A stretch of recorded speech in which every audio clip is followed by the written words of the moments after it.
What up, guys? We're gonna do a TV movie commentary this time for South Park. This is season 1, episode 1. Cartman gets an anal probe, I think. Yep. Yeah. So this is the first episode. Here we go in 5, 4, 3, 2, 1, and we're gonna play it. It. I like how they always have like the stuff in the beginning about like all the characters are like.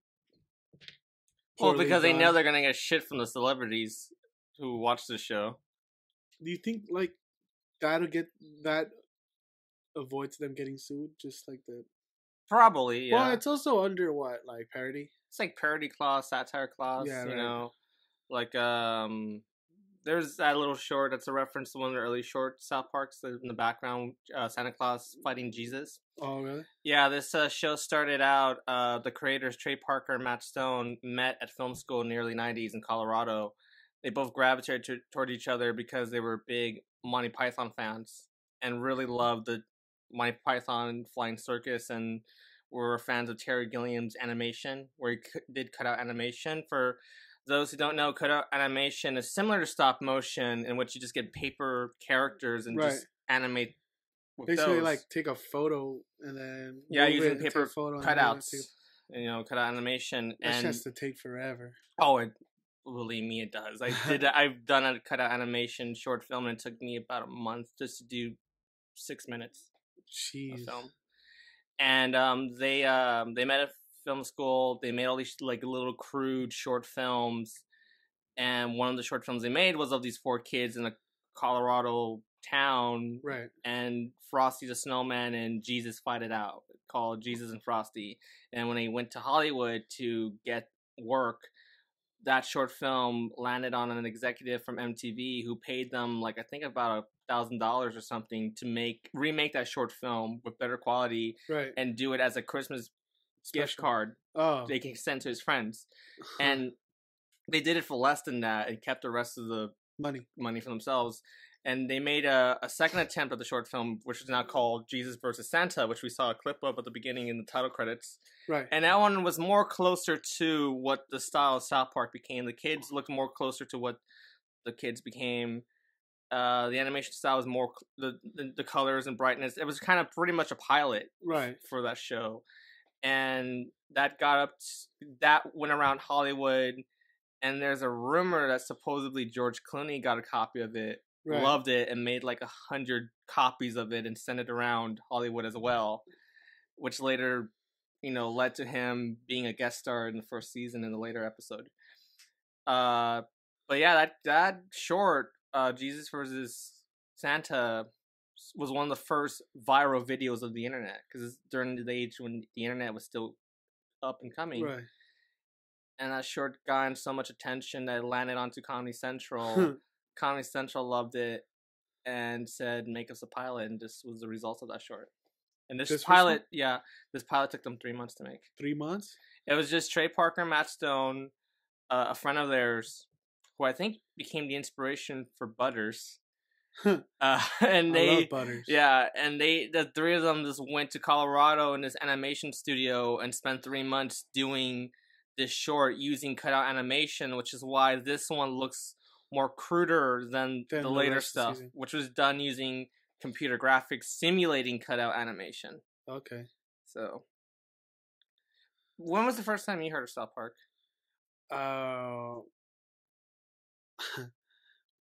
Elementary school? No, like the end of elementary school, like going into middle school, maybe. I just remember it was cool to watch it. You know what I mean? Yeah. Like it was like the Adult Simpsons. Oh yeah. You know what I mean? Like now you're in the know when you know about South Park. You know, this is more naughtier than The Simpsons. Yeah, definitely. This came out at a time where I felt that animation in the 90s was really coming back. Right. Where adult animation in particular, like The Simpsons was in '89. Yeah. And that really, I felt, kickstarted the idea of animation that was very politically incorrect. Right. Had an edge to him and was satirically funny and subversive. Like Simpsons started this chain reaction that led to stuff like Beavis and Butthead, right, Ren and Stimpy, and South Park being one of those shows inspired from that era. The cattle mutilation. I forgot how much a part Chef was of this show. Yeah.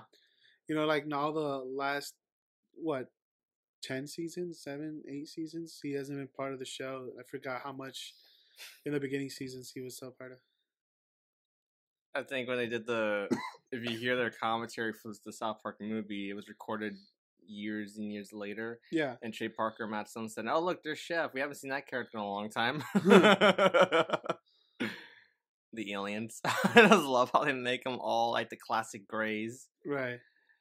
Supposedly there was going to be more with the aliens, but this is the mid-90s, so this is when X-Files was all the rage and they didn't want to do another extraterrestrial show. So that's why you don't see them that often anymore, which is kind of a bummer. I actually did like the aliens in the show. That's right. Like, I forget how about Mr. Hat. That's another thing that's like not part of the show no more.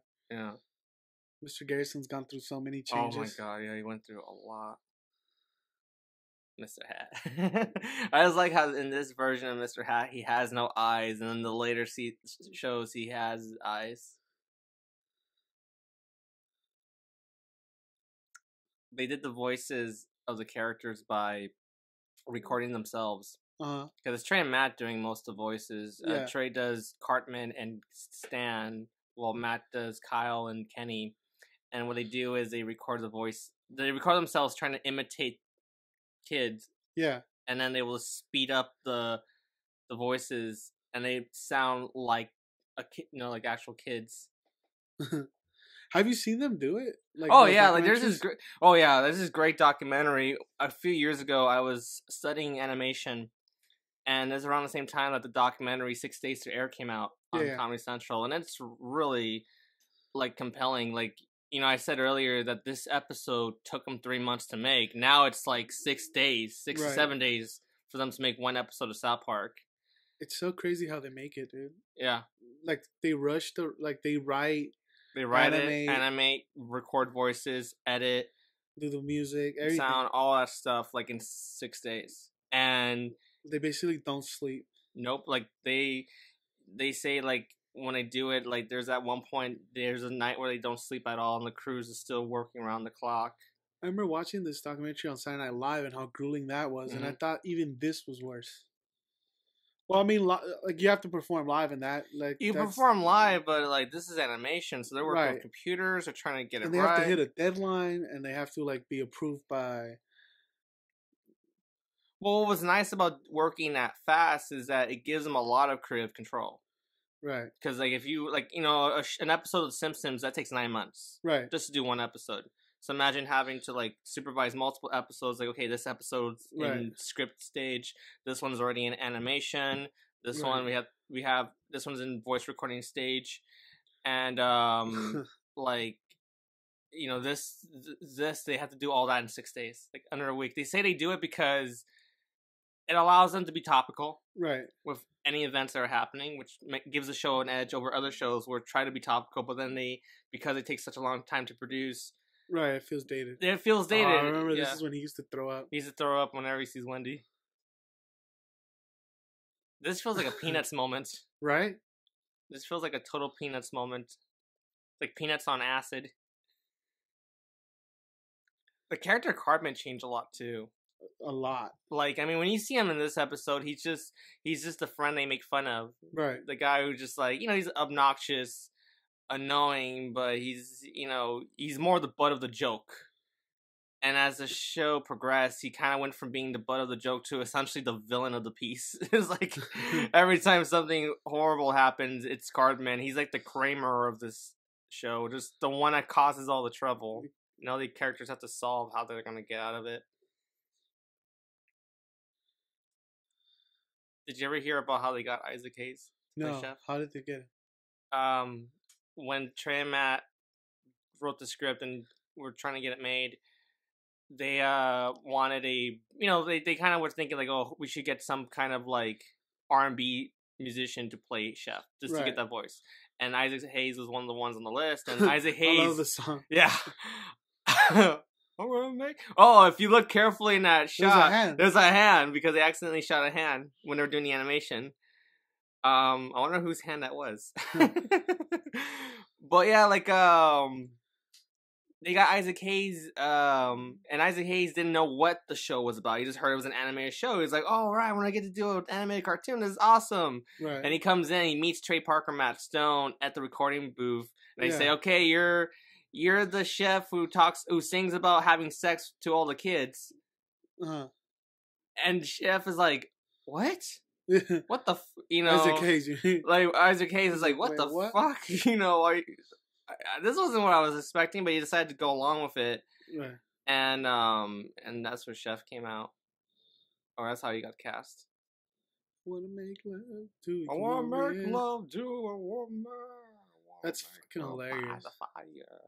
You're right. In the beginning, even like as the season 1 progresses, like Cartman's just kind of he's the butt of the joke. But now even like what is Respect My Authority not first? That's season 2. That's like where it was really growing. That's where he started like taking shit. But then again, in The Simpsons, you also see like basically like characters kind of change. Yeah, I mean the first episodes of The Simpsons was more Bart Simpson. Like it was more about Bart, and then the later seasons it became more about Homer, who kind of took off and he became the lead. The lead. Oh, I always like this part. God damn it, that hurts. Okay, Carmen, you can start farting now. I would if I could, you son of a bitch. Oh my god, this was also a reaction to a lot of the whole comments about, like, oh, children are innocent and adorable and sweet, and Trey and Parker, Matt Stone were like, no, they are. Children are little fucking bastards, little brats. Like, leave them alone, and they're like the most horrible fucking people in the world. Oh, dude, the anime episode is one of my favorites. Oh, yeah. Imagine how long that one must have taken. When they go with their more experimental stuff, they do one about anime. They do one using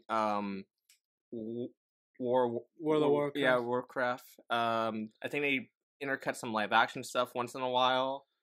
Like those must take longer. I like the ones where they're like it's 2-3 episodes and it's like one overarching story. Yeah, like the Coon trilogy. Take their time and stuff. Yeah. Yeah. I like this. Here's the first of many Kenny deaths. That's another thing. Watch Mojo just recently did a video where it's like the top 10 Kenny death scenes. Which one was number 1? Fuck, I don't remember. Probably from the movie? No, sorry, it was a movie. It was the fucking exploding heart, potato heart. He gets ran over by cows and gets ran over by Bar Brady. Officer Bar Brady. And it was not until like I think it was during the Coon trilogy where we discover why Kenny keeps dying and coming back alive, or get an idea why he keeps dying and coming back alive. It's not explained completely, but supposedly his parents went to a Cthulhu cult meeting, and something happened, and now every time Kenny dies, Kenny's mom gets pregnant with another Kenny, and he just comes back alive, and everybody forgets that he died, and only Kenny remembers that he's coming back alive. It's very Lovecraftian, very weird. I remember being a kid, and I was like, oh my god, you killed Kenny, and then someone, if you said that, someone would, you bastards. Yeah, this show was massive when it came out. I remember the first time I saw South Park, my older brother had just got back from basic training, right? Yeah. And while there, they were watching VHS of South Park. So that's when the show had just hit. Yeah. And he brought back VHS copies of it. And actually, wait. Well, before that, my other brother got a video from Blockbuster back in the day. Yeah. And it was this episode. This one in the volcano episode. And I remember we were watching it, and I was just laughing my ass off. Yeah. All the jokes, all the humor, all that stuff. That's another thing where I remember, like, another big quote was, I'm not fat, I'm big boned. I'm not fat, I'm big boned. He throws up. Stan and Kyle, the only characters who don't really change that much, are just the ones who, like, try to figure out what's going on. You think Stan and Kyle are basically Trey Parker and Matt Stone? Yeah. Oh yeah, it's them. And then they're the commentary. It's them. It's like them probably commenting on what they feel. It's just Carmen. They kind of looks like Tom Selleck. They say when they pick celebrities, they don't. Most of the time, they don't do it to make fun of them. They just kind of. A random name pops up. Once in a while, though, they will go after a celebrity. Like when we get to the Barbra Streisand one, they literally went after Barbara Streisand, or like Robert Redford with the whole Sundance one, or like they'll go up, or Paris, but once in a while they'll just be like, well, we want to satirize this subject, or it just comes to them in the story. They went after Ben Affleck pretty heavy. Oh yeah, the whole pancake head and fat butt episode. Yeah. Tacos, eat my tacos. But then they kind of they didn't say sorry, but they're like, you are talented. We respect you. You are talented, yeah. Like later on, it goes up again, and then the bird comes in and babes in it. No, kitty. Mom, he's being a dodo. I love how you know everything. Oh my god. This show is awesome, man. Who's the picture of that? Like, there's like some actual pictures of people. I don't know. I think like crew members or relatives or something. I thought you would know. Yeah. Oh, Leanne, or what was the mom's name? I just like that the story of it is that his mom's like a huge whore. Yeah, well, I heard supposedly the name of the mom was actually based off the name of Trey Parker's fiance who cheated on him. Oh, that makes sense. Yeah. Like he says that he found out that they were engaged and they were about to get married, and he came one day and found her in bed with another guy. And he used that in one of his first movies, Cannibal the Musical, which is a great movie if you guys ever look for it. It's like how many movies do they have? They have that one, Orgasmo. They have Cannibal the Musical, which is what they made in college, and it got released through Trauma. And then it was Orgasmo, which was the next one. Then the South Park movie, and then Team America. Wait, what about Basketball? Well, they didn't direct that one. Oh, okay. That was a David Zucker. But it does feel a little bit like a Trey Parker Matt Stone movie. I think because they're in it and it just has their humor. I always hope they made Book of Mormon into a movie. I think they should make Book of Mormon. I want to see them do another movie, honestly. I really think it's been like... Team America was 2004. Right. But that kind of, I don't know, it was really hard on them from what I read. Yeah, well, they're making a movie with puppets. Like, it can't... It's just weird how, like, they make these movies and shows and there's, like, a crudeness to it, but it's really hard to get that crudeness. Right. Really difficult. Like, I mean, we were saying earlier that, like, all the aliens, the UFOs come in. Ah, goddammit.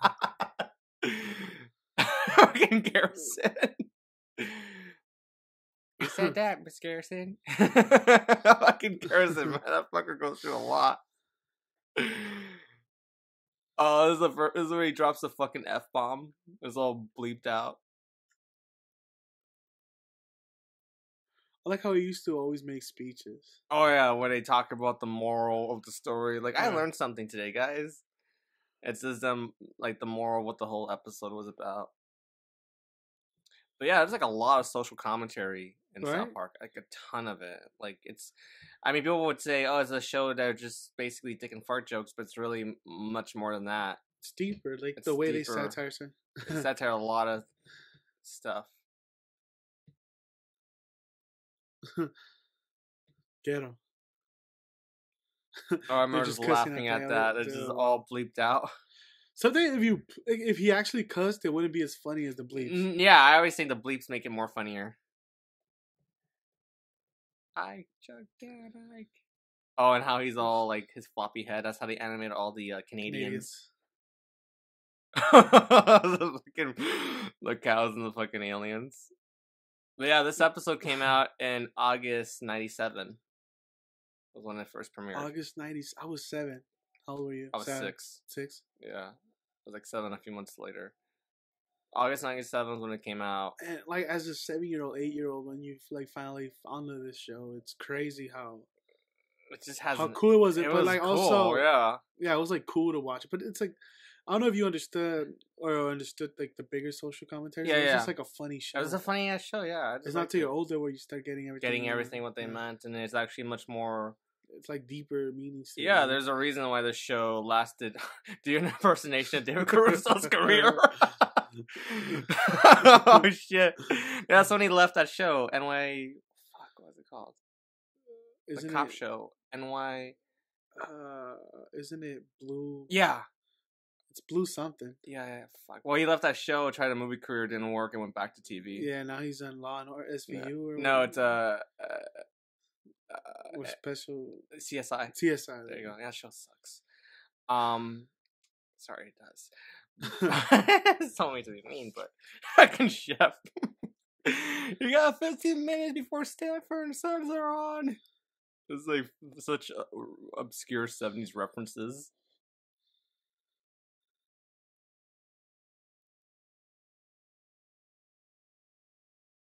Oh, this is funny when he throws up in her face. Oh, she's gonna kiss him. Yeah. You know, but another thing that works about South Park is like, yeah, it's super. It has a kind of grotesque, like twisted humor, but there's also sweetness underneath it.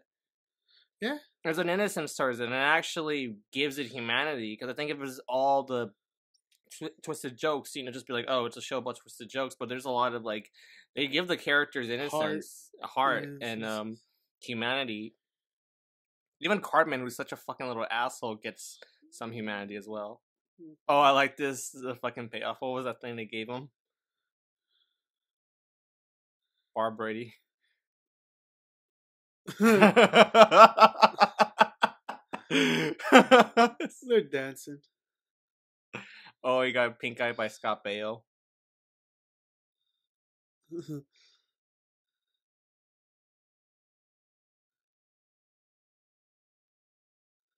Standing in a field. Sticking out my butt. Didn't they remake this as an episode? No, they didn't. But then in the episode where they talk about where they make fun of like Lucas and Spielberg remaking or redoing their stuff, they talk about like, yeah, we're gonna do a remake of the first one as just a way of making fun of that, like of a goof. Of a goof, yeah. Oh man, such a good show. It is. At the end, I always like there's like a plane flying by and they thank a bunch of That's the plane flying by. Right. Well, guys, that was a reaction or commentary to the first episode of South Park. Cartman gets an anal probe. It was not even more of a commentary, more of a history. It was a little history, it's a little history, just to get people. It was cool. I like it or not. Hopefully, we do more of these. Yeah, definitely. The first season's the one I'm most familiar with of South Park. And I've seen some of the shows here and there, and they're really funny. And it's just amazing. It holds up. It holds up even after 20 years. Yeah. Like it's like wow, and it has not even been canceled. No. It's not like Family Guy where it got canceled for a while and came back. It's kept going. Like The Simpsons, I think it's the one animated show. It's just on prime time that is giving Simpsons a run for his money. Right. Well, guys, thank you for watching. Please subscribe, leave a comment, or like. Check out our Patreon. But I'm Nestor, and I'm Diego. See you guys.